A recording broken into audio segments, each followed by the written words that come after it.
Listen to me. Listen to me. Listen to me. Listen to me. Listen and learn. Researchers point to image 66, the first of the sequence. The sun is prominent, highlighting its importance in the date of the coming Earth-changing event. Image 67 indicates that the constellation of Ophiuchus will play a role. The next image moves us a little bit further ahead of time. It shows the 8-rayed star, the 8-spoked wheel at the top with the banner. And it also shows the tree of life being impinged upon by some monster. In the sky, if you drew a line from the stinger of the scorpion to the tip of Sagittarius's arrow, the line would go directly through the center of the galaxy. The space between Scorpio and Sagittarius becomes very, very important. And in this image, with the addition of the paschal lamb, the lamb of Revelation, there's the notation that this represents the end of time. In this image, we see again the 8-spoked wheel at the top. And I should perhaps explain why the 8-spoked wheel is so important.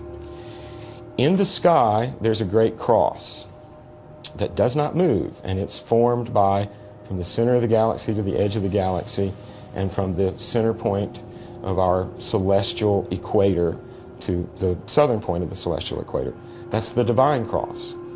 Down here on the ground, we have the mundane cross that is formed by the angles between equinox and solstice and so forth. So the 8-armed cross, the 8-rayed star, the 8-armed cross, the 8-wheeled spoke, represents the alignment in space and time of the divine cross above and the terrestrial mundane cross below. Now, curiously enough, this alignment only happens once every 13,000 years. The two crosses have not aligned since 11,000 BC, roughly 13,000 years ago, meaning that the phenomenon is now about to occur again. The next image in the series is the end-all and be-all of the whole sequence. It shows the exact time when the apocalypse is going to happen. At the top, we see our alignment of divine cross and terrestrial cross. Below that, we see 3 eclipses connected to an eclipse of the moon.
The next image in the series shows the same divine cross, terrestrial cross at the top, and below it appears to be a boat, an ark, and is sort of a casual reference back to God's promise that He won't use water this time, it'll be fire.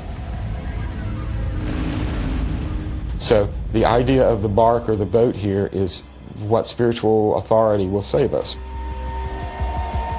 I find that so many deluges and deep floods shall befall the world before the universal conflagration, that there shall be scarcely any land that is not covered by water.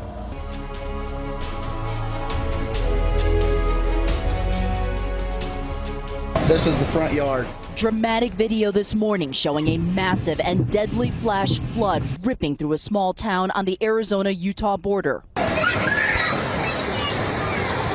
You can hear the screams from shocked residents stunned by the rushing water. Whoa! what's happening right now. Heavy rain falling in the mountains above the canyon town earlier in the day caused the river to rise rapidly, catching onlookers off guard. Whoa, it's starting to slide. Watch this video of rescue crews racing to save a family from a car moments from being swept away. Yeah, they're getting everybody out. Children pulled quickly from the car windows. He's starting to build a heck of a dam. The flood so strong, trees uprooted by the current pileup.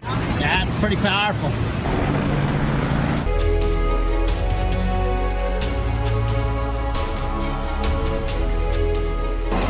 At least 16 people are known dead in Utah after powerful floods turned deadly twice in one day. Officials at Zion National Park say heavy rain sent flash floods through a narrow canyon late Monday, killing at least 4 people. 5 minutes of the most intense blow-in storm I've ever seen. 3 people are missing, and rescue workers are staying out of the canyon due to the risk of more floods. It's pretty much like one of our worst nightmares. So literally, as soon as the rain started coming, people started to, worry about the flash flooding in the area.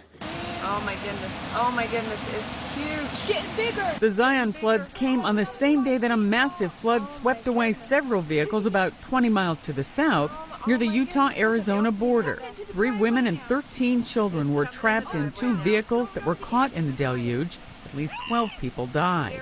3 children survived. We just kind of just scraped through all of it and ripped our hair out and all that kinds of cool stuff and got to the vans, and the little boy was standing there that had got out, and he said, "Are you guys gonna help me?" And I said, "Yeah." Oh, that van.